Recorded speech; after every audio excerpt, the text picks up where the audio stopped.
ઝાલોદ તાલુકાના 14 ગામોમાં દિલ્હી મુંબઈ કોરિડોર હાઈવેનું કામ ચાલુ કરવામાં આવતા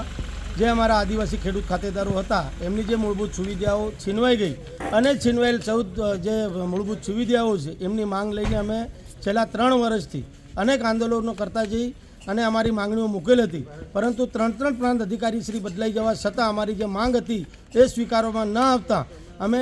અનેક વખત આ હાઈવેનું કામ બંધ કરાવેલ અને હાલના વર્તમાન જે અમારા પ્રાંત અધિકારી શ્રી છે એમની એક કુનેહના કારણે જે અમારી 17 પૈકી 16 માંગણીઓ સ્વીકારવામાં આવી, પરંતુ જે એક મૂળભૂત સુવિધાની એક માંગણી જે અમારી બાકી હતી કે આ હાઈવેમાં અણગણ માટી પૂરણના કારણે અમારા ગરીબ આદિવાસી ખેડૂતોનો જે પાક હતો એ નિષ્ફળ ગયેલ છે અને તેના કારણે અમારા જે ગરીબ પરિવારોના ખેડૂતો છે એમના પરિવારોનું ગુજરાન ચલાવવું આજની તારીખે મુશ્કેલ બને છે, જેના કારણે અમે આજે પ્રાંત અધિકારી શ્રી ઝાલોદને એક આવેદનપત્ર મારફત ચીમકી ઉચ્ચારી છે કે તારીખ 15 ડિસેમ્બર રવિવારના રોજ સુધી યોગ્ય નિર્ણય આપવામાં નહીં આવે તો તારીખ 16 ડિસેમ્બર સોમવારના રોજથી આ 14 ગામોમાં ચાલતું કોરિડોર હાઈવેનું કામ અમે બંધ કરાવીશું અને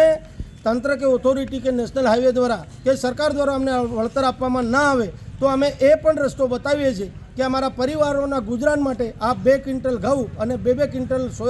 મકાઈ